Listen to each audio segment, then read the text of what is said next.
ವೀಕ್ಷಕರ ಎವನ್ ಕನ್ನಡ ನ್ಯೂಸ್ ಹಾವೇರಿ. ನಾನು ಬೀರೇಶ್ ಪೂಜಾರ್.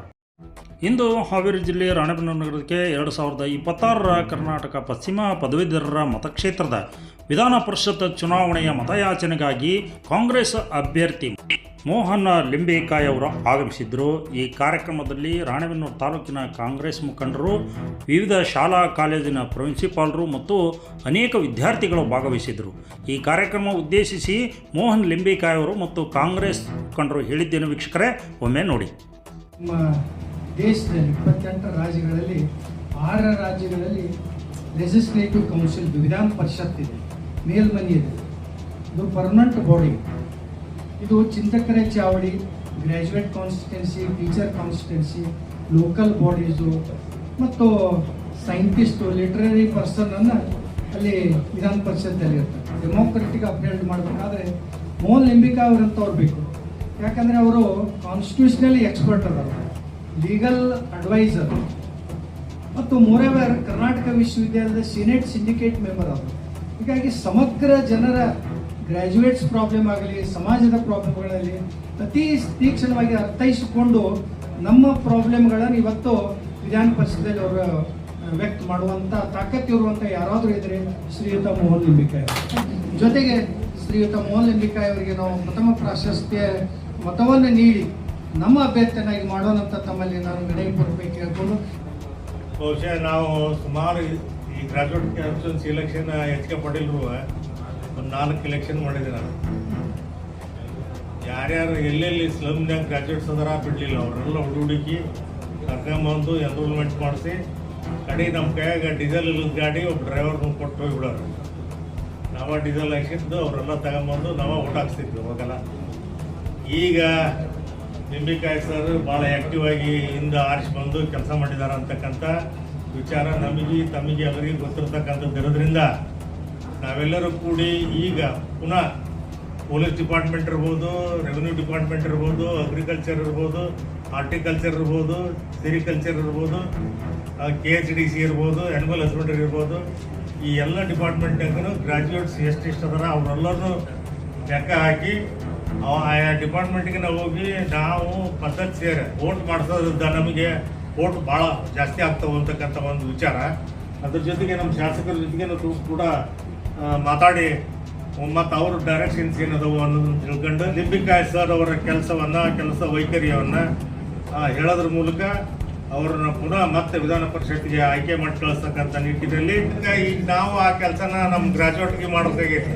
ಯಾಕಂದ್ರೆ 8,000 ಮತಗಳು ಇನ್ವ್ಯಾಲಿಡ್ ಹಾಕವು, ನಾಮಿನೇಷನ್ ಹಾಕವು ಅಂತಂದ್ರೆ ಮತ್ತು ಅವು ನಮಗೆ ಬಂದಿರೋ ಮತಗಳು ಹೋಗವು ಅಂತಂದ್ರೆ ನಮಗೆ ಭಾಳ ಕಠಿಣ ಪರಿಸ್ಥಿತಿ ಐತಿ ಅಂತಕ್ಕಂಥ ವಿಚಾರ ಗಮನದಾಗ ಇಟ್ಕೊಂಡು ನಾವು ಮೋಹನ್ ಲಿಂಬೇಕಾಯಿ ಸರ್ ಅವರನ್ನ ಅತ್ಯಂತ ಹೆಚ್ಚಿನ ಮತಗಳಿಂದ ಅಂತರದಿಂದ ಗೆಲ್ಲಿಸ್ಬೇಕಾಗೈತಿ. ನನ್ನ 2 ಮಾತುಗಳನ್ನು ಮುಗಿಸ್ರೆ ಜಯ ಹಿಂದ್ ಜಯ ಕರ್ನಾಟಕ. ನಮ್ಮ ಲಿಂಬೇಕಾಯಿ ಸರ್ ಅವರ ಒಂದು ಹೆಚ್ಚಿನ ಮತಗಳನ್ನ ಕೊಟ್ಟು ಅವ್ರನ್ನ ಆರಿಸಿ ತರಬೇಕು ಅಂತ ವಿಚಾರದೊಳಗೆ ಯಾರ್ದು 2 ಮಾತಿಲ್ಲ. ಆ ಹಿನ್ನೆಲೆಯೊಳಗೆ ಇವತ್ತು ಬೇರೆ ವಿಧಾನಸಭೆಯೊಳಗೆ ಆರಿಸ್ಬಿಡ್ತಕ್ಕಂಥ ಅವಿದ್ವಾಂತರ ಆರಿಸ್ಬಿಡ್ತಕ್ಕಂಥ ಒಂದು ವ್ಯವಸ್ಥೆ ಇದ್ದಾಗ ಅವ್ರಿಗೆ ಸಲಹೆ ಕೊಡ್ತಕ್ಕಂಥ ಒಂದು ವ್ಯವಸ್ಥೆಯನ್ನು ಮಾಡಿದ್ದಾರೆ. ಆ ಒಂದು ಸಾಮರ್ಥ್ಯವನ್ನು ನಮ್ಮ ಲಿಂಬೇಕಾಯಿ ಅವರು ಯಶಸ್ವಿಯಾಗಿ ಮಾಡ್ಕೊಂತ ಬಂದಾರ. ಹಿಂದಿನೂ ಮಾಡಿದಾರ, ಮುಂದಿನೂ ಮಾಡ್ತಾ ಇದಾರ. ಆದ್ರೆ ಆ ಹಿನ್ನೆಲೆಯೊಳಗೆ ಅಂತ ಒಂದು ವಿದ್ಯಾವಂತರನ್ನ, ಸಮಾಜ ಚಿಂತಕರನ್ನ ನಾವು ನೀವು ಕೂಡಿ ಆರಿಸಿ ತರ್ತಕ್ಕಂಥ ವ್ಯವಸ್ಥೆ ಮಾಡಬೇಕು. ನಾನು ಮೈಸೂರಲ್ಲಿ ಹ್ಯಾಕ್ ಬಂದಿದ್ದೀನಿ ಅಂತ ಹೇಳಿದ್ರೆ ಒಂದೇ ಒಂದು ನನ್ನದಾದ ಒಂದು ಪರ್ಸನಲ್ ಎಕ್ಸ್ಪೀರಿಯನ್ಸ್ ಅನ್ನ ಶೇರ್ ಮಾಡ್ತೀನಿ. ಯಾಕೆಂದ್ರೆ ಸೀಯಿಂಗ್ ಈಸ್ ಬಿಲೀವಿಂಗ್ ಅಂತ ಎಲ್ಲರಿಗೂ ಗೊತ್ತಾಗುತ್ತೆ. ಅಂದ್ರೆ ಏನೇ ಆದ್ರೂ ನೋಡ್ಬಿಟ್ಟು ಪ್ರತ್ಯಕ್ಷ ಪ್ರಮಾಣಿಸಿ ನೋಡಂತ. ನನಗೆ ಲಿಂಬೇಕಾಯಿ ಸಾಹೇಬರು ಆತ್ಮೀಯರಾಗಿದ್ದಿಲ್ಲ. ನಾವು ನಮ್ಮ ಕೃಷಿ ಪದವೀಧರರಿಂದ ಮೈಸೂರಿನಲ್ಲಿ ಒಂದು 2-3 ಪ್ರಾಬ್ಲಮ್ ಇತ್ತು. ಸಾಹೇಬರು ಹಿಂದಿನ ಸರ್ಕಾರದಲ್ಲಿ ಅವ್ರು ಹೇಳಿದಾಗೆ ಕಾನೂನು ಶ್ರೀಯುತ ಯಡಿಯೂರಪ್ಪನವರಿಗೆ ಕಾನೂನು ಸಲಹೆಗಾರರಾಗಿದ್ದರು. ನಮ್ಮ ನಾಗರಾಜ್ ಅವರು ಮತ್ತೆ ಪ್ರಸಾದ್ ಅವರ ಮುಖಾಂತರ ನಾವು ಮೈಸೂರಲ್ಲಿರೋದು, ಸಾಹೇಬರು ಇರೋದು ಹುಬ್ಳಿಯಲ್ಲಿ. ಸರ್, ಈ ಥರ ಒಂದು ನಮ್ಮ ಗ್ರಾಜ್ಯುಯೇಟ್ ಅಸೋಸಿಯೇಷನ್ ಪ್ರಾಬ್ಲಮ್ ಆಗಿದೆ, ನಾವು ಕಾನೂನು ಸಲಹೆಗಾರ ಆಗಿದ್ದರಿಂದ ಅದನ್ನು ಅವ್ರಿಗೆ ಪ್ರಸಾದ್ ಅವ್ರಿಗೆ ತಿಳಿಸಿದ್ವಿ. ಇಮ್ಮಿಡಿಯೇಟ್ ಆಗಿ ಬನ್ನಿ ಏನಿದೆ ಅಂತ ನಾವೆಲ್ಲ ಹೋದ್ವಿ, ಒಂದು ರಿಕ್ವಿಷನ್ ಕೊಟ್ವಿ. ಅವ್ರು ಅಟ್ಲೀಸ್ಟ್ ಯಾರಾದರೂ ಇವತ್ತಿನ ಕಾಲದಲ್ಲಿ ರಾಜಕಾರಣಿಗಳು ಏನೇ ಆದ್ರೂ ಕೆಲಸ ಮಾಡ್ಬೇಕಾದ್ರೆ ಅವನು ಯಾರು, ಅವನಿಂದ ನನಗೆ ಓಟ್ ಬರುತ್ತಾ, ಅವನಿಂದ ನನಗೆ ಬೆನಿಫಿಟ್ ಆಗುತ್ತಾ, ಇನ್ನೇನಾಗುತ್ತಾ ಅಂತ ಯೋಚನೆ ಮಾಡ್ತಾರೆ. ಸಾಹೇಬ್ರು ಅದು ಯಾವ್ದು ನೋಡಲಿಲ್ಲ. ಅದಕ್ಕೆ ಮಾಡಿದ ಎಸ್ ಇಟ್ ಇಸ್ ಜೆನ್ಯೂನ್ ಅಂತೇಳಿ ಒಂದು ಲೆಟರ್ ಕೊಟ್ಟರು. ಲೆಟರ್ ಕೊಡೋದಷ್ಟೇ ಅಲ್ಲ, ವಿಧಾನಸೌಧದಲ್ಲಿ ಅದಕ್ಕೆ ನೆಕ್ಸ್ಟ್ ಇನ್ನೊಬ್ರು ಡಿಪಾರ್ಟ್ಮೆಂಟ್ ಅಂದ್ರೆ ಸೋಮಶೇಖರ್ ಅವರು ಅಂತೇಳಿ ನೀವು ಕೇಳಿದಿರಿ, ಅವಾಗ ಸಹಕಾರ ಸಚಿವರಾಗಿದ್ರು. ಅವರಿಗೆ ಅಲ್ಲಿ ಖುದ್ದಾಗಿ ಹೇಳ್ಬಿಟ್ಟು ನಮ್ಮ ಪೂರ್ವಗ್ರಹ ನಾವು ಯಾರು ಅಂತಾನೆ ಕೇಳಿಲ್ಲ, ಮಾಡಿದ 15 ದಿವಸಕ್ಕೆ ಆ ಕೆಲಸ ಆಯ್ತು. ನಿಜವಾದ ಕಳಕಳಿಯ ನಡ್ಕೊಂಡು ಕೆಲಸ ಮಾಡ್ತಾ ಇರ್ತಕ್ಕಂಥ ಮೋಹನ್ ಲಿಂಬೆಕಾಯಿ ಸಾಹೇಬರಿಗೆ ಅದಕ್ಕೋಸ್ಕರ ನಾವು ಏನಪ್ಪಾ ಅಂತ ಹೇಳಿದ್ರೆ, ತಾವಿಲ್ಲಿ ಯಾವುದೇ ಪಕ್ಷ ನೋಡಬೇಡಿ, ವ್ಯಕ್ತಿ ಬೇಕು ನಮಗೆ. ಈ ಮಾಡಿದಂಥ ಕಾರ್ಯಕ್ರಮಕ್ಕೆ ಸಾರ್ಥಕ ಆಗಬೇಕು ಅಂತ ಹೇಳ್ತೀನಿ. ತಮ್ಮೆಲ್ಲರೂ ಇಷ್ಟನ್ನು ಒಂದು ಸಪೋರ್ಟ್ ಮಾಡೋಕ್ಕೆ ತಮ್ಮೆಲ್ಲರಿಗೂ ಹೊಂದಿರ್ತೇನೆ. ಜೈ ಹಿಂದ್, ಜೈ ಕರ್ನಾಟಕ. ಆತ್ಮೀಯರಾದ ಮೋಹನ್ ಲಿಂಬಿಕಾಯಿ ಅವರು ಇಬ್ಬರು ಒಂದೇ ರೂಮ್ನಲ್ಲಿ ಹುಬ್ಬಳ್ಳಿಯ ಕಾಡಸಿದ್ದೇಶ್ವರ ಕಾಲೇಜಲ್ಲಿ ವ್ಯಾಸಂಗ ಮಾಡಿದವರು ನಾವಿಬ್ಬರು. ಒಂದೇ ಬುದ್ಧಿ ಗಂಟನ್ನು ಹಂಚಿಕೊಂಡು ಊಟ ಮಾಡಿದವರು. ನೀ ಎಷ್ಟು ತಿಂತೀವೋ ನಾ ಎಷ್ಟು ತಿಂತೀವೋ ಅಂತ ತಿಂದು ಅರ್ಧಿ ಇದ್ದಂಥವ್ರು.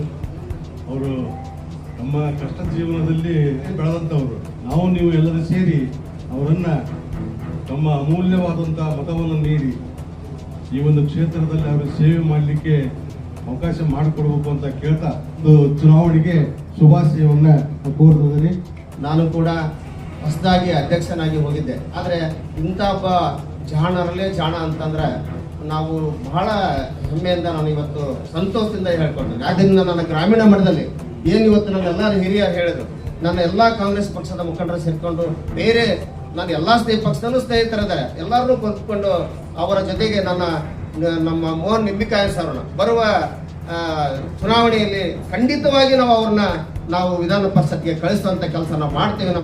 ಈಗ ನಮಗೆ ಮೋಹನ್ ಲಿಂಬಿಕಾಯಿ ಸರ್ ಬಗ್ಗೆ ನಮ್ಗೆ ಗೊತ್ತಿದೆ, ನಿಮಗೇನು ಗೊತ್ತಿಲ್ಲ. ಅವರು ನಿಮ್ಗೆ ಎಲ್ಲ ಸಮಯದಲ್ಲೂ ನಿಮ್ಗೆ ಸಿಗ್ತಾರೆ. ಅವರು ಈಗ ಎಷ್ಟೋ ಜನ ನಾವು ನೋಡಿದ್ದೀವಿ ರಾಜಕಾರಣಿಗಳನ್ನು, ಅವ್ರು ಆರಿಸ್ಬೋದ್ಮೇಲೆ ಕೈ ಸಿಗೋದೇ ಇಲ್ಲ. ಹಾಗಾಗಿ ಇದು ಸಾಮಾನ್ಯ ಚುನಾವಣೆ ಅಲ್ಲ, ಪದವಿ ಮುಗಿಸಿರೋರು ಒಂದು ಮತ ಹಾಕೋ ಒಂದು ಚುನಾವಣೆ. ಮುಂದೆ ಅಸೆಂಬ್ಲಿಯಲ್ಲಿ ಅವ್ರು ಇದನ್ನು ಹೇಳಿ ರಾಜ್ಯಸಭೆಗೆ ಹೇಳಿದ್ರಂತ, ಇನ್ಮೇಲೆ ಪ್ರತಿಯೊಬ್ಬರು ಮತ ಹಾಕೋರು ಪದವಿನೇ ಮುಗಿಸ್ಬೇಕು. ಎಲ್ಲ ಚುನಾವಣೆಗಳಿಗೂ ಮತ ಹಾಕೋರು ಪದವಿನೇ ಮುಗಿಸ್ಬೇಕು. ನೀವೆಲ್ಲರೂ ಮೋಹನ್ ಲಿಂಬಿಕಾಯಿ ಸರಿಗೆ ಮತ ಹಾಕಿ ಆರಿಸ್ಕೊಂಡು ಬನ್ರಿ. ರಣ್ ಮಂದಿರದಲ್ಲಿ ತಂದೆ ತಾಯಿಯನ್ನು ನೆನೆದು ಇಂದಿನ ಕಾರ್ಯಕ್ರಮದಲ್ಲಿ ಉಪಸ್ಥಿತರಿರುವ ಪತ್ರಕರ್ತರೇ, ಆತ್ಮೀಯ ಬಂಧುಗಳೇ, ಸಹೋದರ ಸಹೋದರಿಯರೇ, ವಿದ್ಯಾರ್ಥಿನಿಯರೇ, ಚಂದ್ರು ಅವರು ಮಾತಾಡಬೇಕಾದಾಗ ಹೇಳಿದರು, ಸ್ವಲ್ಪ ನಾ ಹೆದರಿದಾಗ ಹೇಳ್ಬೇಕಾದ್ರೆ. ಏನು ಹೇಳಿದ್ರು ಅಂತಂದ್ರೆ, ನಾವು ಅವ್ರು ಊಟ ಮಾಡಾಕತ್ತಿದ್ವಿ, 1 ತಾಸು ಊಟ ಮಾಡಿದ್ವಿ ಅಂತ. ಬಹುತೇಕ ಕೆಲವು ಮಂದಿ ಹಿಂಗೆ ಹುಬ್ಬು ಏರ್ಸಾಕತ್ತಿದ್ರು, 1 ತಾಸುಗಳಲ್ಲಿ ಯಾನವನಿ ತಿಂದಿರ್ಬೇಕು ಇವ್ರು ಅಂತ. ಹಾ, 1 ತಾಸು ಊಟ ಮಾಡಿದ್ವಿ ಅಂದ್ರು. ನಾ ಹೆದರಿದೆ, ಆ ಕಡೆ ಈ ಕಡೆ ನೋಡಾಕತ್ತಿದ್ದೆ ನಾನು. ತಾಸುಗಡ್ಲಿ ತಿಂದು ಏನ್ ಮಾಡ್ತಾರೆ ಇವ್ರು ಅಂತೇಳಿ.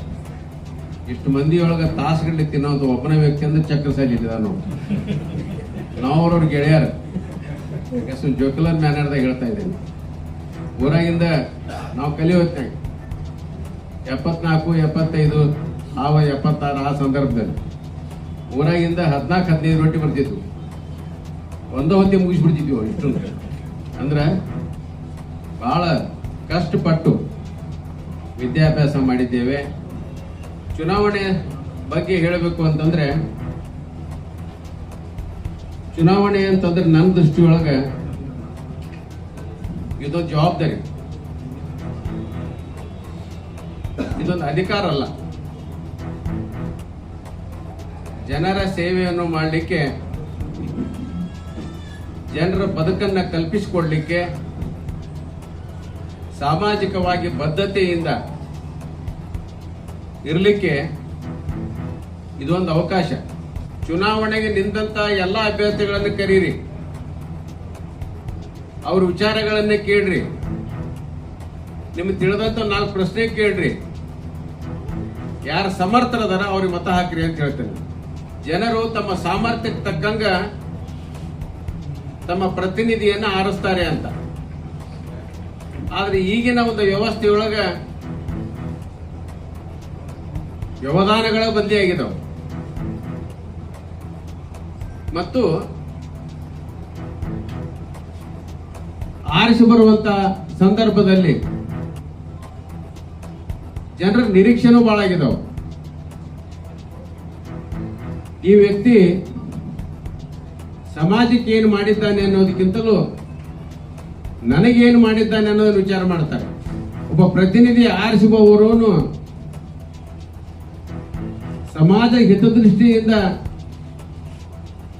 ಕೆಲಸ ಮಾಡಬೇಕು ಅಂತ ಆರಿಸಿ ಬರುವ ಹೊರತು ಯಾವುದೋ ಒಬ್ಬ ವ್ಯಕ್ತಿಗೆ ಸಹಾಯ ಮಾಡಬೇಕಂತಲ್ಲ, ವ್ಯಕ್ತಿಗೆ ಸಹಾಯ ಮಾಡಬಾರದು ಅಂತಲ್ಲ.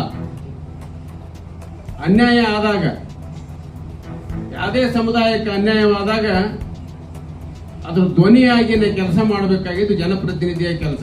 ನಾನು ಕೂಡ ಕಾಲೇಜಿನಲ್ಲಿ ಪ್ರಾಧ್ಯಾಪಕನ ಆಗಬೇಕು ಅಂತ MA ವಿತ್ ಇಂಗ್ಲಿಷ್ ಮಾಡಿದೆ. ಎಲ್ಲಿ ನೌಕರಿ ಸಿಗಲಿಲ್ಲ. ನಮ್ಮ ಪ್ರೊಫೆಸರ್ PG ಪಾಟೀಲ್ ಅದಾರ, ಇಲ್ಲಿ ನೌಕರಿ ಸಿಗಲಿಲ್ಲ. ಆ ಕಾರಣಕ್ಕೆ ಎಲ್ಲಿ ಸಲ್ಲದವರು ಇಲ್ಲಿ ಸಲ್ಲೋರಯ್ಯ ಅಂತ ಹೇಳಿ LLB ಮಾಡಿದ್ವಿ.